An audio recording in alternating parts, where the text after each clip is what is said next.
जोहार दोस्तों, जैसा कि आप लोग जानते हैं कि 1932 के खतियान को राजभवन ने लौटा दिया है। अब क्या होगा, क्या हो सकता है, क्या संभावनाएं हो सकती है और कैसे हम लोगों का नियोजन होगा, कैसे हम लोगों के झारखंडियों की नौकरी होगी। मैं बता रहा हूं कि अगर यदि सिर्फ ये लोग आंख मिचौली खेलते रहेंगे कि यानी गवर्नर साहब लौटा देंगे और गवर्नर साहब के इनके पास में पावर है, क्या कि सदन को ये पावर है कि जो बिल ये राज्यपाल लौटाए हैं उसको विधानसभा पुनः पारित करके राज्यपाल को दे सकते हैं। लेकिन राज्यपाल, जिस प्रकार से आप जानते होंगे राष्ट्रपति में कि राष्ट्रपति को अगर यदि संसद कोई भी बिल पुनर्विचार के लिए भेजती है और संसद पुनः यदि भेज देती राष्ट्रपति के पास में, तो उसको राष्ट्रपति जो है सो पूरी तरह से मानने के लिए बाध्य हो जाता है।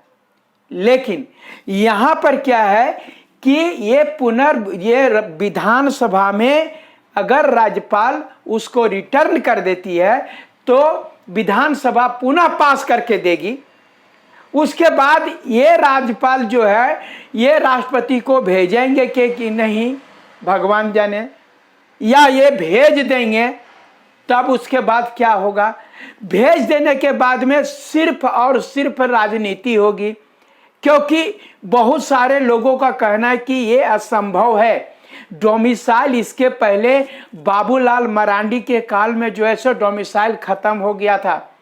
और सबसे पहले हम तो कहेंगे कि माननीय हेमंत सोरेन जी, माननीय मुख्यमंत्री महोदय, जब आप जानते थे कि जो डोमिसाइल बाबूलाल मरांडी जी का जो है ये खत्म कर दिया था यदि हाईकोर्ट और कोर्ट ने, तो आपको इसमें सबसे पहले पुनर्विचार करना चाहिए था। क्या क्या कमियां थी उस पर आपको सुधार करना चाहिए था और उस सुधार करके जो है सो डोमिसाइल बनाना चाहिए था।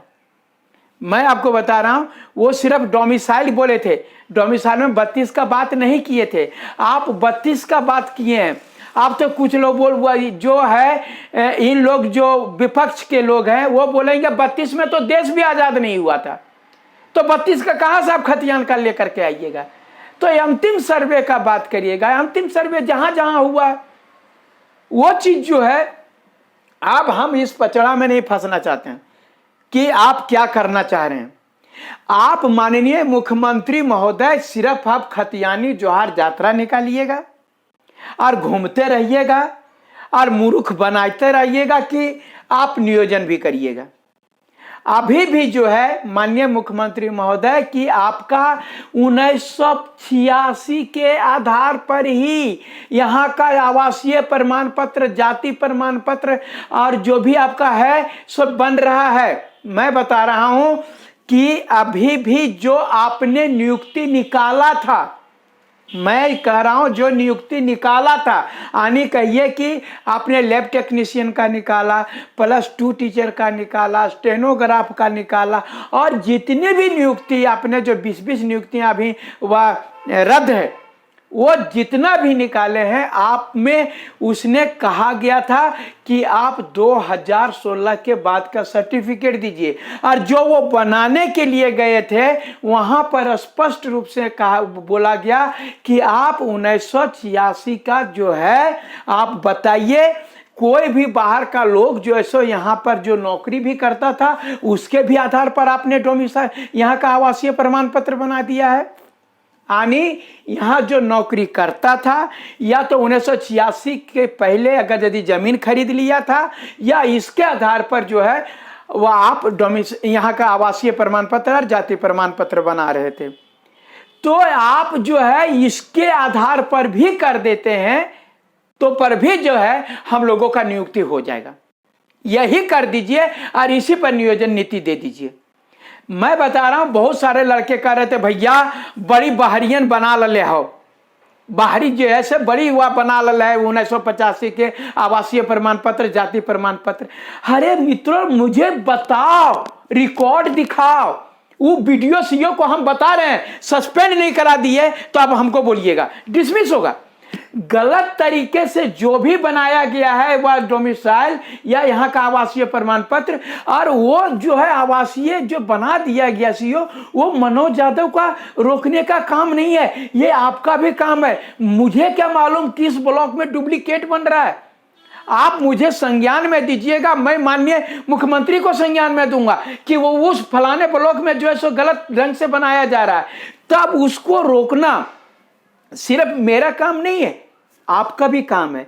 आप जो है सो हमको बताइए कि किस ब्लॉक में किस वीडियो ने किस सीओ ने, आपको मालूम होना चाहिए कि 54 को दरोगा को अभी भी बनने के बाद में बाहर किया गया था, जो गलत वह थी बनाया था यहाँ का आवासीय प्रमाण पत्र और जाति प्रमाण पत्र। बहुत डीएसपी पर भी कार्यवाही हो रही है।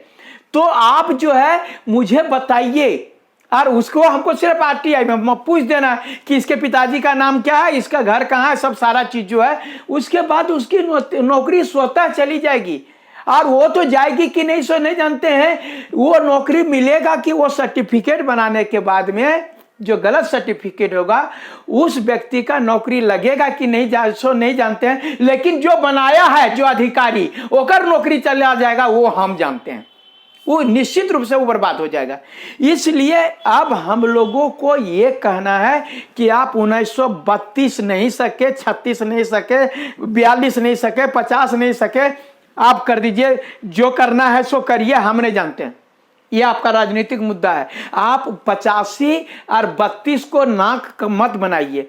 आप बोलिए जेम हम 32 रखेंगे और ये बोलेगा कि तुम्हारा 32 होने नहीं देंगे, तो ऐसा जो है करिएगा तो हम छात्रों का क्या होगा। इसलिए आप जो है आप शीघ्र कैलेंडर जारी करिए, और जो है मैंने हमारा नियुक्ति का कैलेंडर जारी करिए, नियुक्ति का कैलेंडर जारी कीजिए, और जेएसएससी में आप बोल दीजिए कि इस डेट को अगर यदि नहीं होगा तो तुम लोग जो मर्जी है सो जेएसएससी को कर देना, ऐसा आप नियम बनाइए। माननीय मुख्यमंत्री महोदय, कड़ा होना पड़ेगा आपको, आप कड़ा नहीं होइएगा तो यहां पर बच्चा खड़ा रह जाएगा, आपको कड़ा स्टेप लेना पड़ेगा, तभी यहाँ के बच्चे नौकरी पा सकेंगे।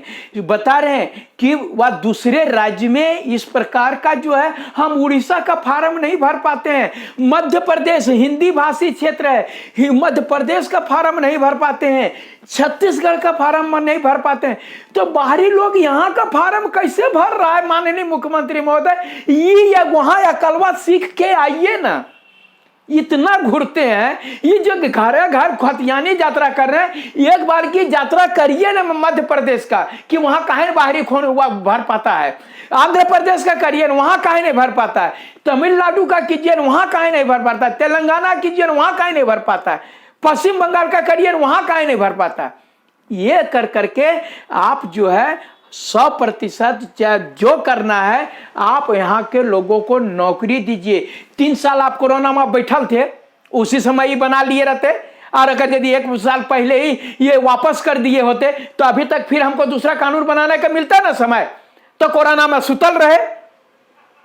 और जब से गए शिक्षा मंत्री कोरोना के बाद रहे बंगलौर में बैठी करके भेलोर में, और वहां से जब से आए तब तक तो मैंने जो परसों अकल आलुल जरूर बकिए रहे हैं, कभी करते हैं कि पारा टीचर बहाली कर देंगे, कभी ये कर देंगे, कभी वो कर देंगे, दिस दैट, वो तो मैंने बोल रहे हैं ना।